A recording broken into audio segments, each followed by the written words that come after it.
The topics and opinions expressed in the following show are solely those of the host and their guests and not those of W4CY Radio, its employees, or affiliates. We make no recommendations or endorsements for radio show programs, services, or products mentioned on air or on our web. No liability, explicit or implied, shall be extended to W4CY Radio or its employees or affiliates. Any questions or comments should be directed to those show hosts. Thank you for choosing W4CY Radio.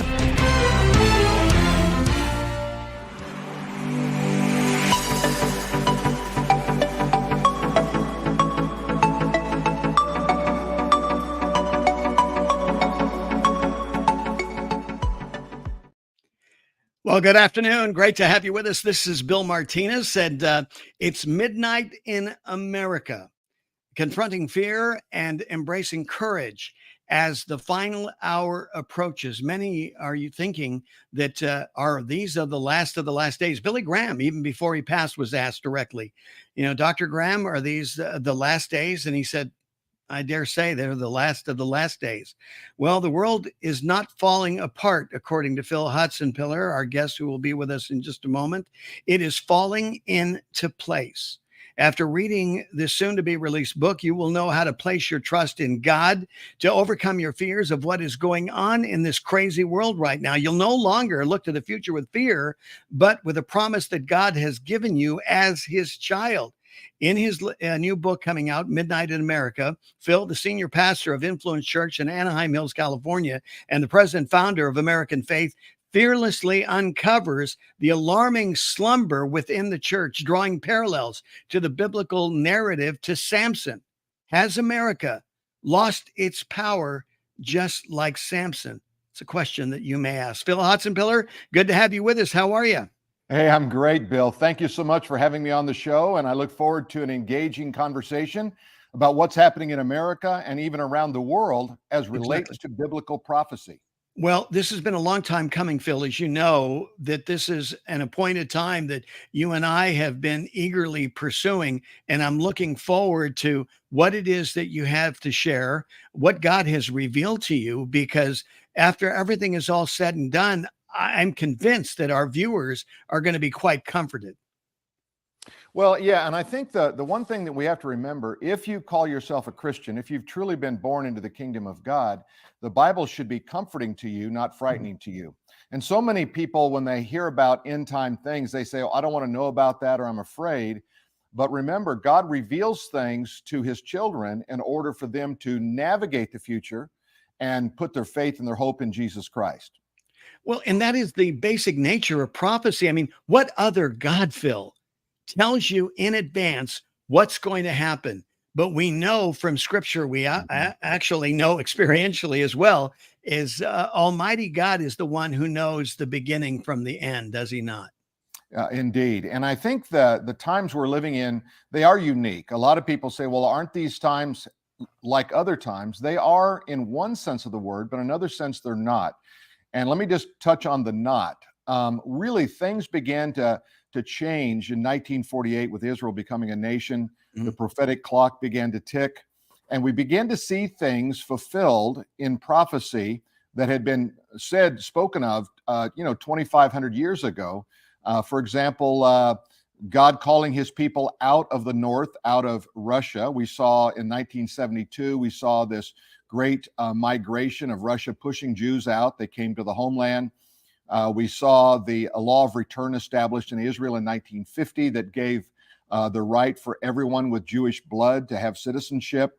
And following that became Operation Solomon and Moses, where they did the airlift out of Ethiopia because there are Ethiopian Jewish people there that were coming back in. And so time and time again, we're seeing things happen in our day that makes it quite different. But the big alarming thing, Bill, that a lot of people are noticing is what is going on with digital currency? What is going on with the mark of the beast? Are we in that era? Where are we in this biblical timeline? And I know you and I have had some lively discussions about that as well. Mm-hmm. Well, I've maintained, like you, Phil, as soon as Israel became a nation again, it was as if the hour hand of God's prophetic clock was set. And what we've been experiencing since that time are minutes and seconds just passing by. And all these things are lining up. I mean, when we were growing up, how many conversations did we have about a one world government? we read about it in the Bible, but we didn't see anything that was quite evident. Today, with the World Economic Council, with Klaus Schwab, what he's doing, the power brokers around the world, pandemics, rumors of war, all these things are starting to align. And where have we read that before, huh? Well, you're right. In Matthew 24, one of the things when the disciples asked Jesus, what is going to be the sign of your return and the end of the age? And they use the term their age, not the end of everything, but really the period of time. Exactly. And he said, well, you're going to hear of wars and rumors of wars. And then he said something very interesting. He said, nation will rise against nation, kingdom against kingdom.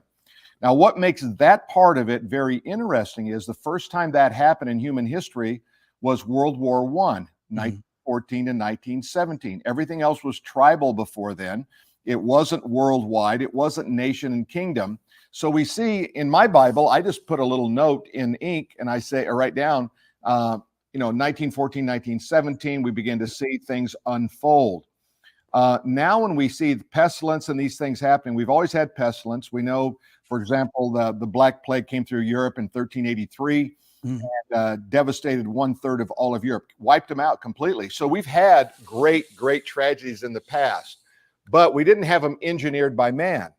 And I think most people who got at least a little bit of sense said, there's something suspicious about that whole COVID thing. Why did they get a patent on the vaccine in 2016 and then it was released on us in 2020? How are they now, as of today, predicting that the next round is coming in September? Well, how do they know it's coming? I mean, what is going on here? And it looks like some things have been engineered in labs, and for whatever reason, maybe it's global domination. Certainly the Bible talks about a one world government, as you've mentioned earlier. Well, Phil, as you say, nation rising against nation, how does that happen if America is still strong? See, I think this is key. We look to Israel because Israel is the apple of God's eye. His love for Israel, his name rests in Jerusalem. But there's some tie-in that I have to consider. And I just have to keep that in mind in terms of America. Not that America is most important. I don't think we're most important, but I think we're part of the indicator of how we're moving down the prophetic line, down to that final chapter of the book of Revelations. Am I overstating that? No, I think that you asked the $1 million question. Where is American biblical prophecy? The most asked question, quite honestly, that I get on the subject of prophecy. And I say directly, it's not mentioned at all. Now, why? Well, there could be a number of reasons. Number one, not relevant to the end time scenario. Number two, it ceased to be a world power. It's faded out. Number three, it's been consumed and become a part of another nation. So those are the three big possibilities why it's not mentioned. Now, in my book, I do talk about the three city-states. Most people haven't thought about this, but there are three city-states in the world. One of them is Washington, D.C., the other is the Vatican, and the other is London Incorporated. And now a lot of people, they say, well, I know about Vatican. Okay, so that's unique to Italy, just as Washington is unique to America. But London Incorporated is 1 square mile where really all the wealth of England and beyond is stored, and major decisions are made there regarding what's going to happen in the days ahead. So all three of these have some things in common. They have, first of all, they have a unique set of rules they operate by. Number one, they have an independent flag, which is really unique because the flag of Washington, D.C. is 3 stars. There are three city-states. They all have an Egyptian obelisk. Vatican has one moved from Egypt. London has one moved from Egypt. America built their own. It's called the Washington Monument. Yes. Those are to the sun god. All right. All three of those are dedicated to the sun god. And under penalty of death, when the one to Vatican was moved, if it was cracked, all the movers were going to be killed for it. So it was considered a very sacred thing. Well, I go into great depth in my book about these three city-states.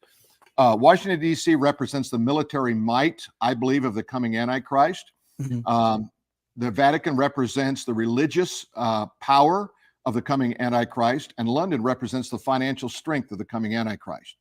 So when you begin to see these things, it does talk about in Revelation chapter 17 and 18 that Babylon, the great whore, will be judged and will be divided. Their unity will be broken up. They'll be divided into three. Isn't it interesting that Mystery Babylon is divided into three, and we've got three city-states? And so there's some unique things happening in our day, and I believe we can draw some pretty definitive lines about what's happening and where is America in the future. Exactly. We're talking with Phil Hotsenpiller. He is the senior pastor of Influence Church in Anaheim Hills, California, and the president founder of American Faith. AmericanFaith.com is where you can go for more information. And of course, we're discussing his book that'll be coming out next year. You can pre-order it right now because this is something that you're going to want to read and get your hands on, because in a sense, it's a bit of a roadmap of things yet to come, and it will help you in dealing with things that you think are quite confusing that are happening in our culture today. The book, It's Midnight in America, Confront Fear and Embrace Courage as the final hour approaches. Phil, how can they get their hands on your book? You know, the easiest way is go to Amazon and pre-order it, and it'll be delivered. The release date is April 2nd, 2024. So we've got a pretty long pre-release date, which I was so glad the publisher, Charisma House, was allowed. We were allowed to do that because there's a number of big events that I have coming up between now and then, and I wanted to get that word out as far as I possibly could. Phil, speaking of the events, we're just going to take a little side trip here. You've been involved in a lot of things. I mean, I see you on video. You're in Times Square in New York. You know, people are wondering what is going on with the country. If you rely on the mainstream media, these important spiritual things that you need to be aware of, you don't know, because unless you happen to be there. But the fact of the matter is, in a sense, there are, you know, I call them bonfires of revival that are being ignited across America. But, you know, the mainstream media is not going to promote that, because the fact of the matter is the media, along with their co-conspirators in the deep state, are antithetical to anything that has to do with God Almighty. Yeah, it's so true. You know, you mentioned Times Square. That was on July 3rd. I was there with Sean Foyt and Jay Koopman, and it was a Let Us Worship event. And so I was one of the speakers along with Jay in that event. And, you know, it was just kind of that pop-up revival moment. It was, you know, there was a permit there. So it wasn't just, you know, off the cuff. You didn't go Black Lives Matter or Antifa, right? You actually did it legally. No, the great thing about Sean is I believe probably the vast majority, I'm going to say 90 plus, they're all permitted. There are times where they can't get a permit or it's spontaneous and they didn't plan it. Right. But we probably gathered, I don't know, 3,000 or 4,000 people there in Times Square. There were many people that came to faith in Christ. We saw people healed. Pretty amazing to be in the center of that media, you know, square block, and see Jesus lifted up. Yeah. And like you said, manifestations of God's presence. You can always tell where God is. You know, we know, just as he promised, where two or more are gathered in his name, he's in our midst. But he also says that he will validate your ministry with signs and wonders. And this has been consistent with the ministry of Sean Foyt, hasn't it? Oh, it has. And, you know, if you think about it, Sean just basically, you know, he grew up in the Middle East. His dad was a missionary doctor, a medical missionary doctor. And so for him, you know, doing something like running into the line of battle was not something new to him. It was something very familiar to him. So when they issued the, you can't sing, the church is closed, he said, well, we're just going to take the church outdoors. And it began in San Francisco on the bridge with a Let Us Worship moment. And it's really been a movement, I believe, this guided and empowered by the Spirit of God for, you know, really since it began in 2020. So it's exciting to be there and be a part of what he's doing. And we, you know, we're good friends. He leads worship here at Influence on a fairly consistent basis. And so we do a lot of stuff together, and I consider him a good friend.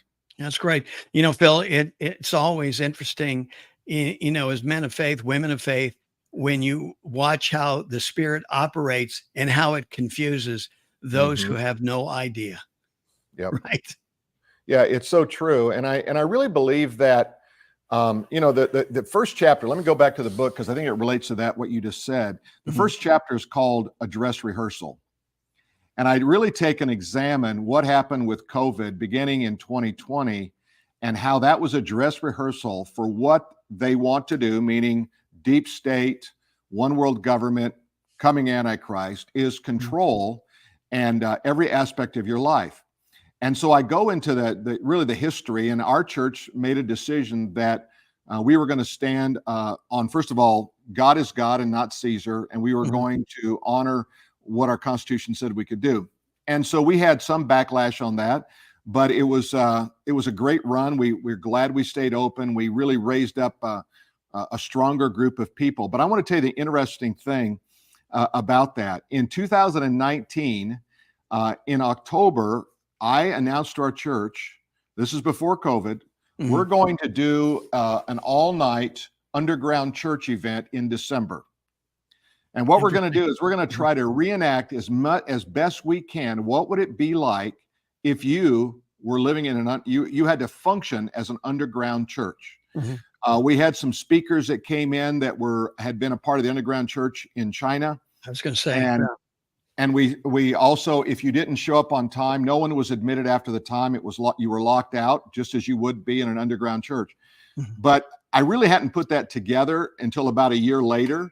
It was prophetic for God to show me to do that, prepare the heart of our church, because it would be in March that big lockdown would come, and that we already had said, oh, we know how to function in this situation. If it gets worse, we know how to function in this situation. So that was an interesting thing that happened in that dress rehearsal. I think the other thing is interesting, Bill, and we've talked about this, is there's about 30,000 churches in California. The best we could tell, less than 10% opened on one level or not, or another, meaning that they had outdoor services or they had indoor, and they tried to comply. Very few had indoor services. We were one that did. We did both, actually. So I came up with this term, the conforming church and the believing church. I was doing an interview on the Epoch Times, and they said, what parallels do you see between the church in America and the church in China? And this is during COVID. I did this interview. And I said, well, in China, you have the underground church and you have the state-sponsored church. In America, we now have the believing church and the conforming church. Yes. And I was shocked by how many and names that I could mention, people would know, major players and major pastors in this scene of the church scene, who not only did they not open their doors, but they were very critical of those who did. In fact, said we were out of the will of God because we were not conforming to the mandates given, which turned out to be they were wrong, because the Supreme Court even overturned it and had to pay all the legal bills back to friends like mine, Pastor Cheon at H Rock Church and others. Exactly. Well, Phil, this all goes back to what we were talking about before. I mean, God gives you a heads up. I mean, this is why, when frankly, and you and I discussed this because you were one of the first guests to come on my show when in Los Angeles, when God said, hey, look, I want you to be behind the microphone. I just graduated from Bible college. I had been in radio, in LA radio as a juvenile, playing music and taking dedications and having fun. And then all of a sudden, God says, okay, I want you to go back to school, complete your degree in Bible college. And then the next step was get behind the microphone. And I want you to, to address biblical issues, from a biblical worldview. And I said, okay, well, that being the case, then connect me with those pastors who hold to a biblical worldview. Now, keep in mind at that time, and I just read the book, Think Like Jesus, George Barna's book, that clearly pointed out that I think at that time, maybe it was just a little over 50% of the senior pastors in the pulpit held to a biblical worldview. And so I went on a search, and I'm thinking at the time, naively, I'm thinking, oh gosh, every corner, all the churches you're going to be able to run into all kinds of pastors that hold to a biblical worldview. By the grace of God, you were one of the few that responded. And we've been together ever since. Yeah.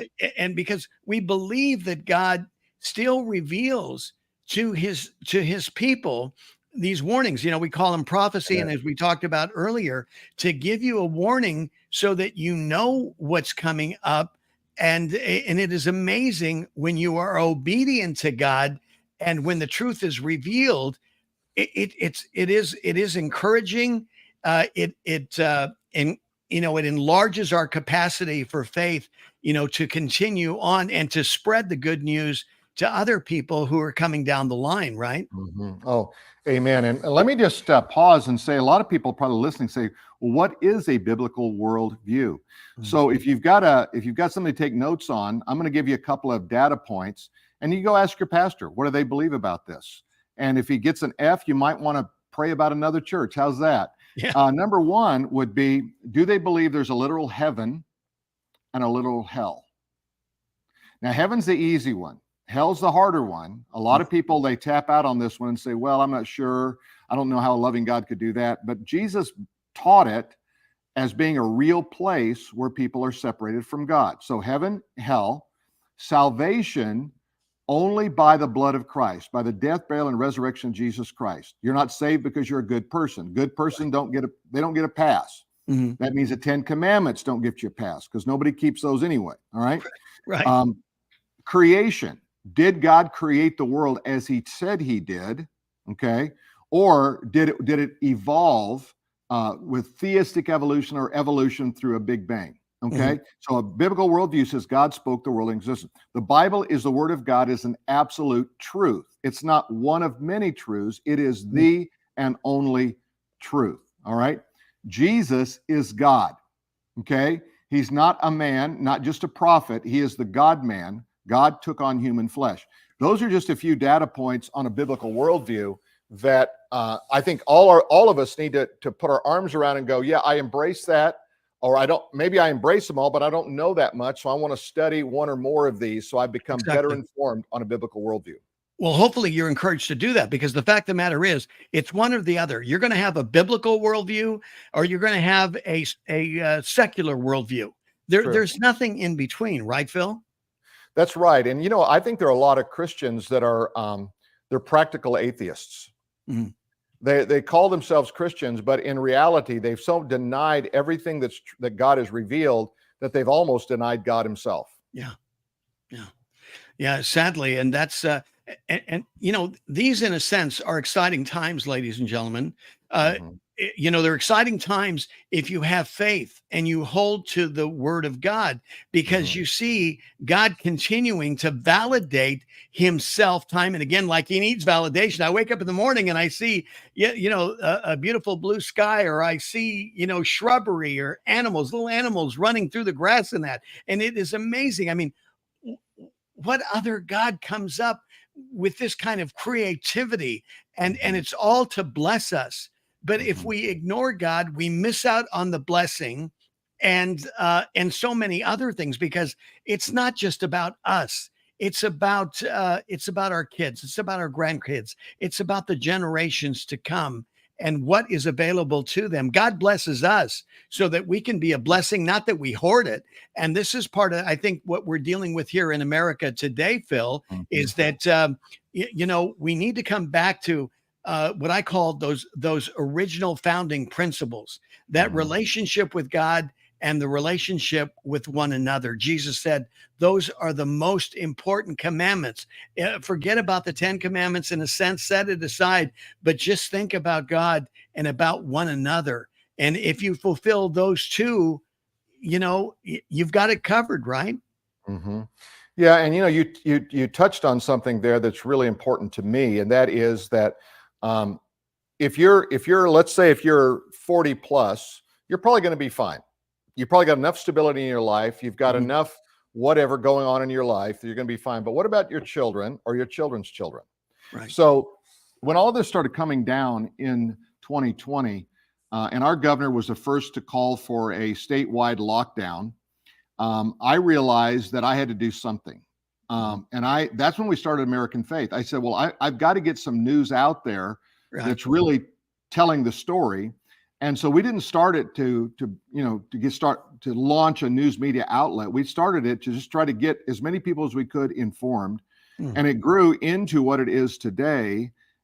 And now I think we publish about 25 to 30 original stories a day, and we've got a team that works on this. And we had 22 million people on our newsletter last year. So, it's really grown, but I think it's grown because it's truth revealed in what's going. And we give you the other side of it. No telling how many people that we actually helped who had COVID, who were trying to go down one road or another of medical procedures that quite frankly didn't work. And now they admit it works. And now medicine like ivermectin is now being said, oh yeah, this is a good thing. You should use that. That's because all the money that pharma could make out of that original 2 years has probably been captured.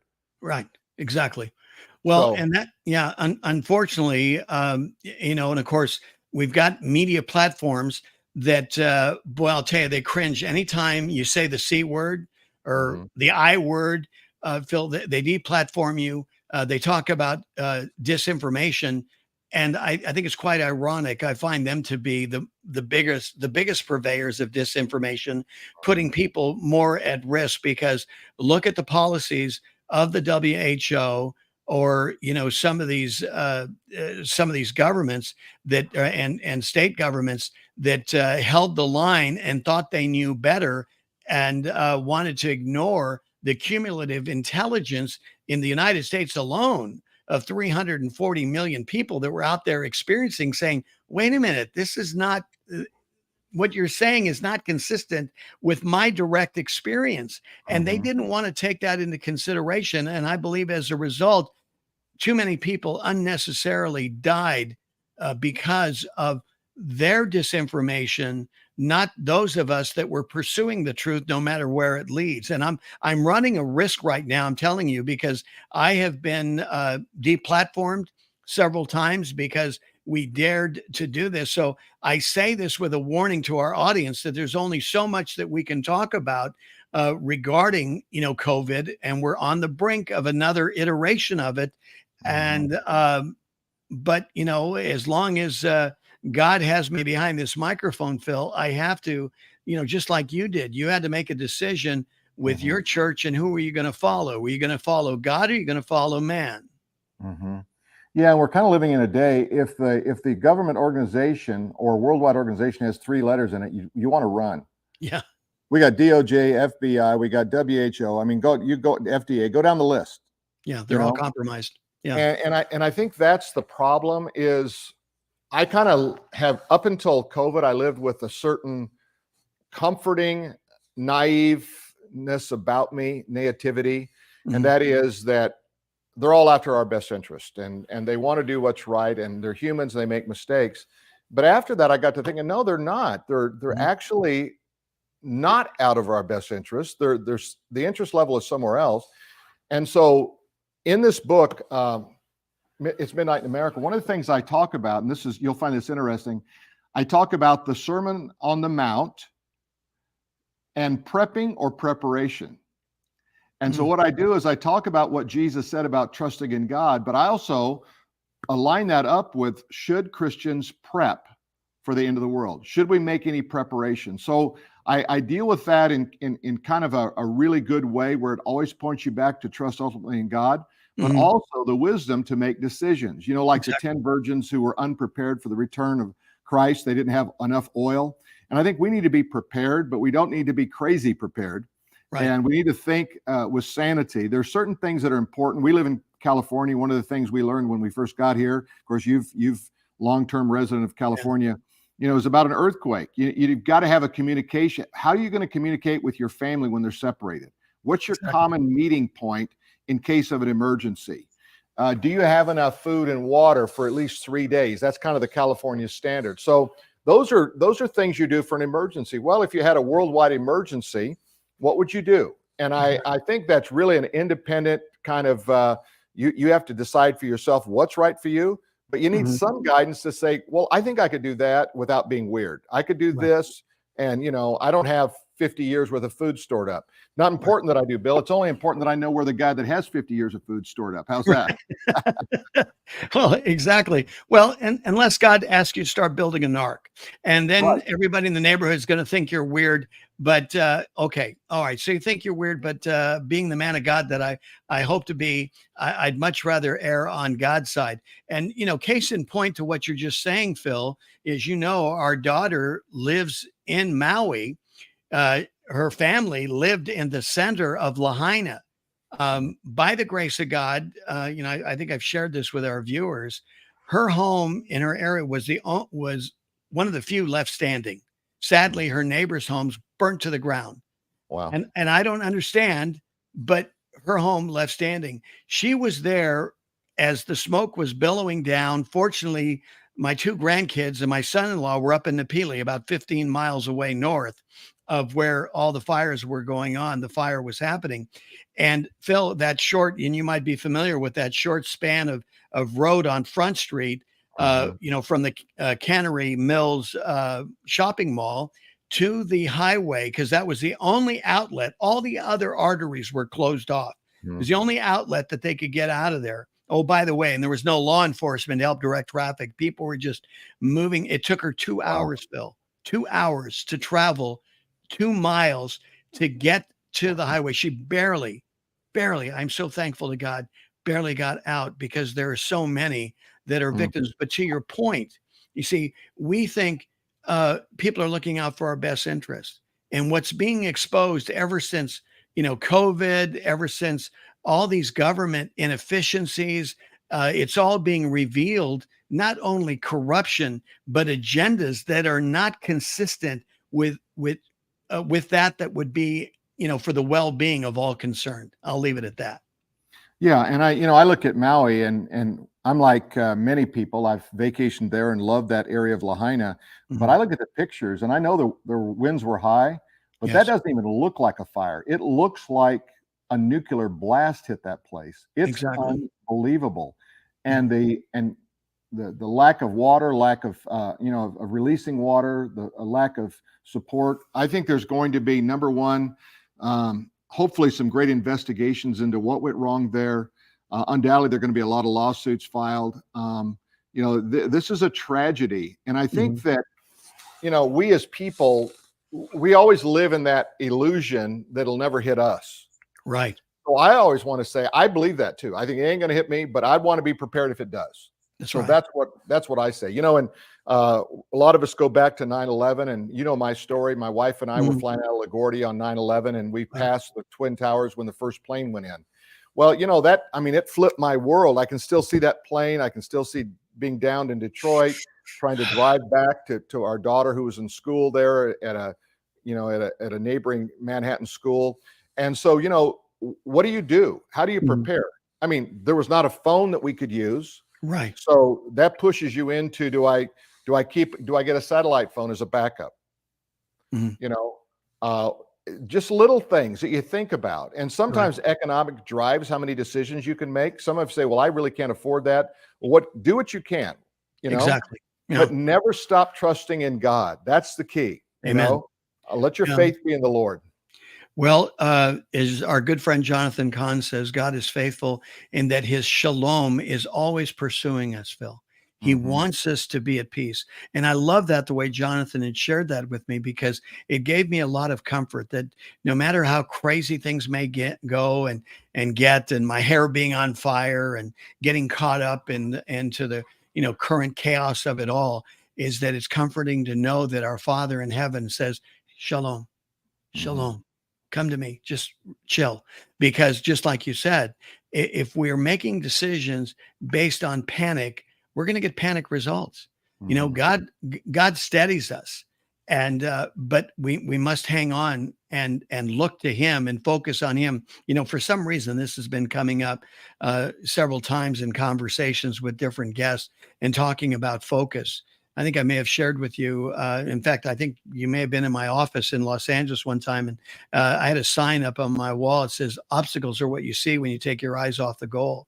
And that's the old anonymous saying. I changed it to say, obstacles are what you see when you take your eyes off his goal. So, Mhm. it's what is your focus? Like when you're riding a motorcycle, one of the things you first learn is that the bike will go where your eyes are, are aiming. And here we are, we're reminded, during these straining times, these stressful times, keep your focus on Jesus, Yeah. and he will bring you through all the fires. He's going to bring you through the storms. He's going to bring you through the floods, because and Amen. it's not like this is theoretical, because the evidence is empirical, because he's done it time and again, has he not? Yes, indeed. And I was thinking about what Jonathan Kahn said to you, and it reminded me. One of my professors at Oxford was at one time a part of the uh, Royal Air Force Biological Warfare Department, and he would tell me things that I still shudder when I think about some of the things that they did. He also had double PhD, professor, and he was an Anglican priest. And I said to him, I said, John, how do you sleep at night knowing all you know about biological warfare? He said, it's simple, my boy. I believe in a sovereign God. Yeah, How about that? boy, I'll I tell you. believe in a sovereign God. Yeah. So if you believe in a sovereign God that's all powerful, then fear can't hit you. Mhm. It's when God becomes smaller than your problems, fear captures you and overtakes you.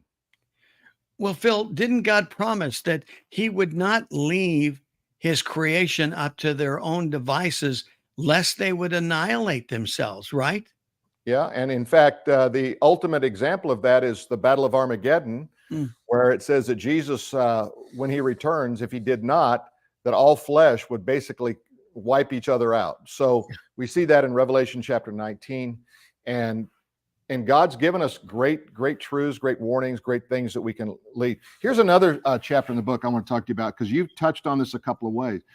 And I talk about the power of logic, Mhm. wisdom, and understanding. And you have to step back long enough to take a situation and ask yourself the right questions. Do I have the right understanding? Am I operating with logic and wisdom?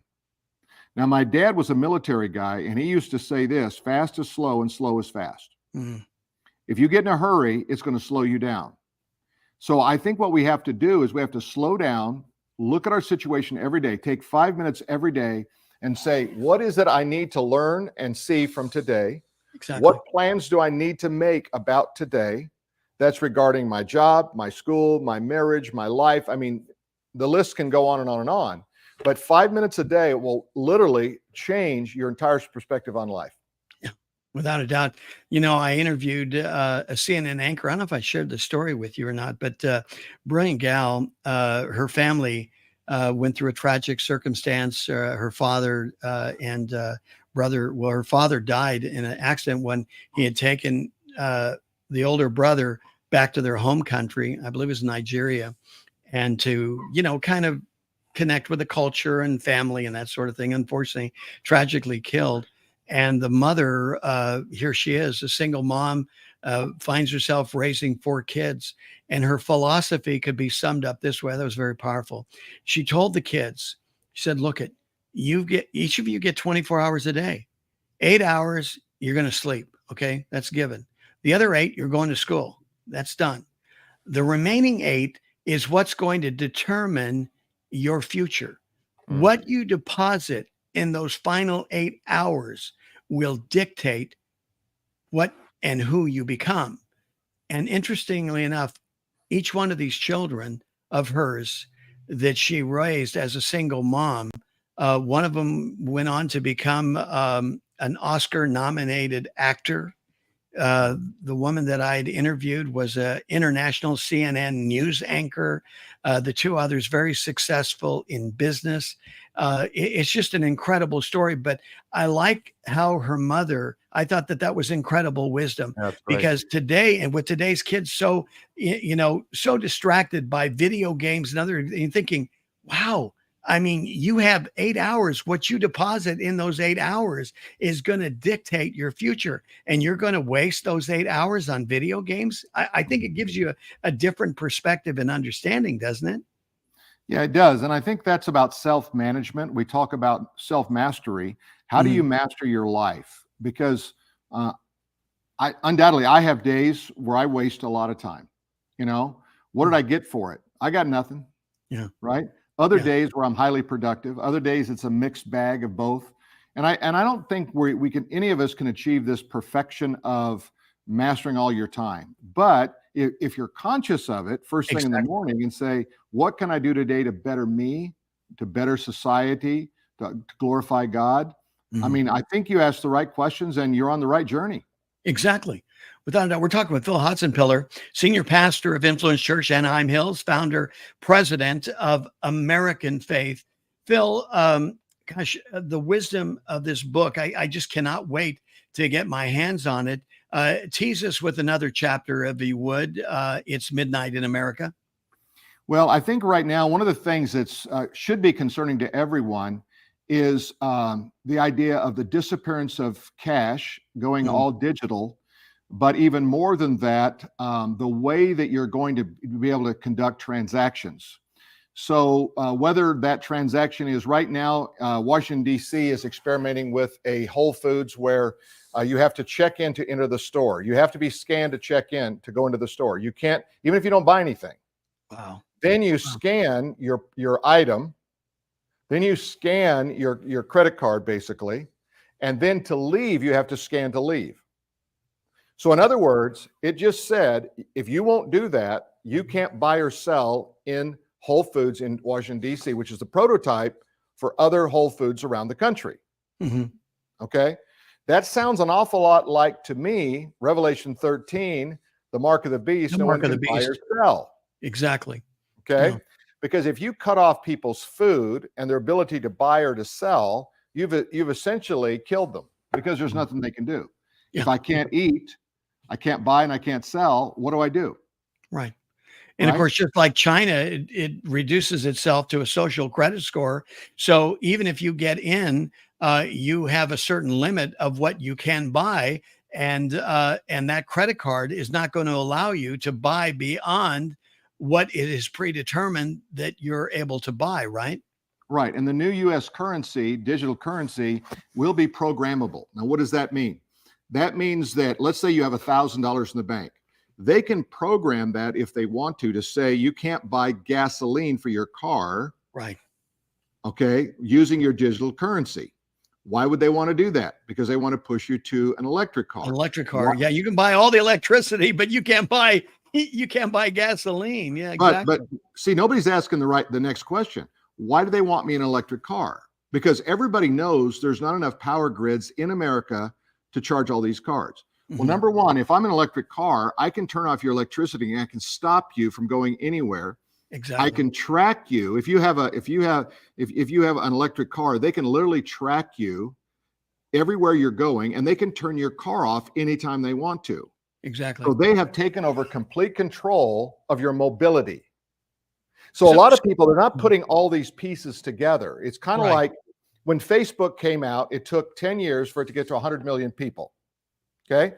And everybody said, it's going to be great. We're going to connect with people. But no one envisioned, or at least they did, they didn't say anything about it, how it would just expedite and accelerate human trafficking. Exactly. How it would lead to suicides because of comparison. Okay. Now we have AI, and it's at 100 million. ChatGPT is 100 million now. And it got there in 8 months versus 9 years for Facebook. Right. Yes, okay? Exactly. Now, I just listened to the best experts on this subject on AI, and they said about half of the top 50 people in the world on AI, and I talk about this in my book, they don't even know how it works. Because it's not just material in, material out, it's actually thinking and using logic. So they said everything that's been done in AI is all done in English. Any information we put into it's English, any questions come out, English. Somehow one of the and they call them like different units, okay? Different language units. Right. Not languages like we think of, like German and French and all of that, but the way that they process information. One of them taught itself Persian and began to ask questions and answer questions and give information in Persian. Nobody knows why Persian. Nobody knows why it happened. Nobody programmed Persian into it. So if you think about AI is probably the most frightening thing, and yet if you don't tap into it, you're going to be left behind. Yeah, exactly.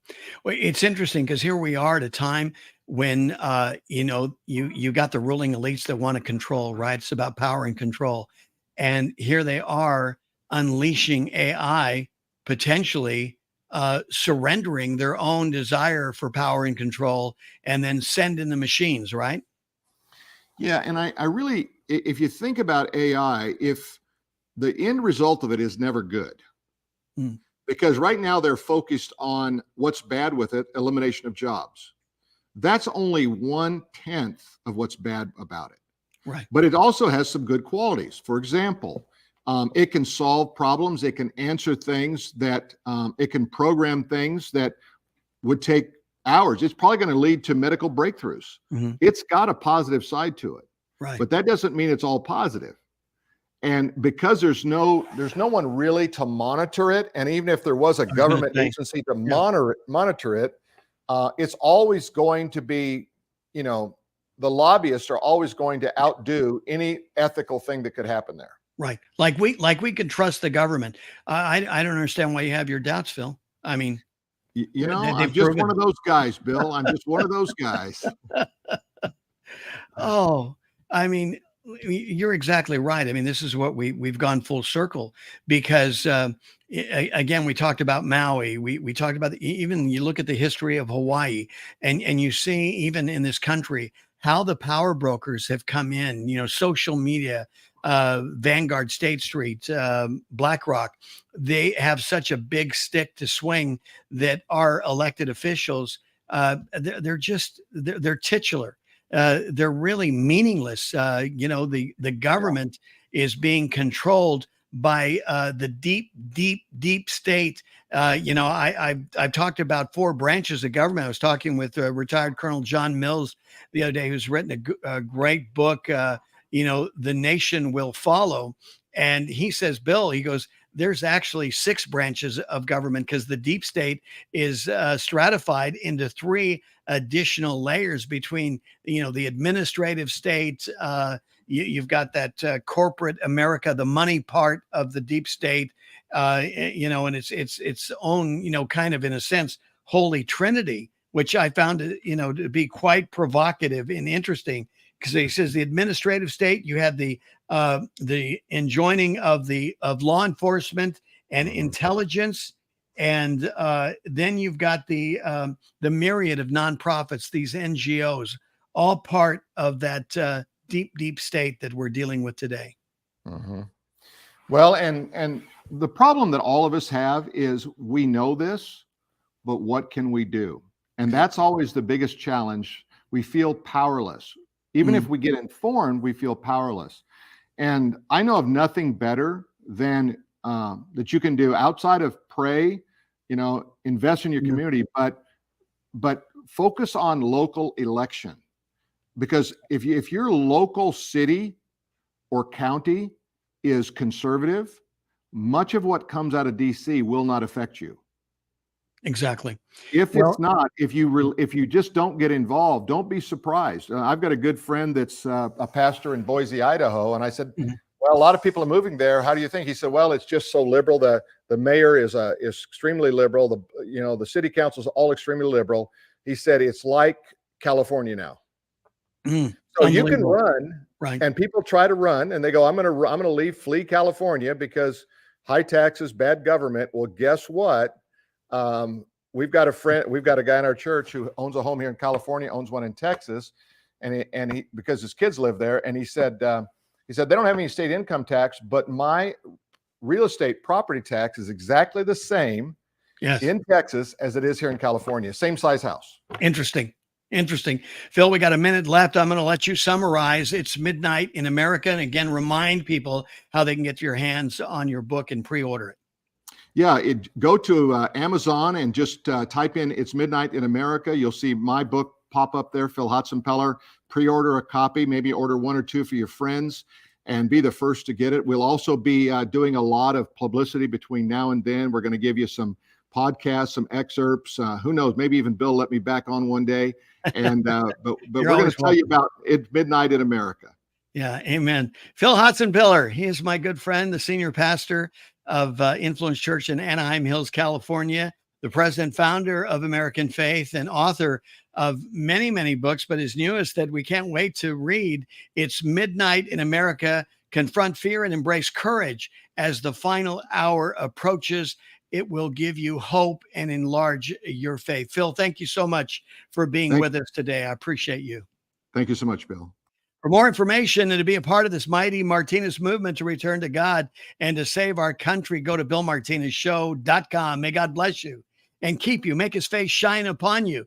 May he be gracious unto you and give you peace. Go out and be blessed and bless others. Thank you for being with us. Take care.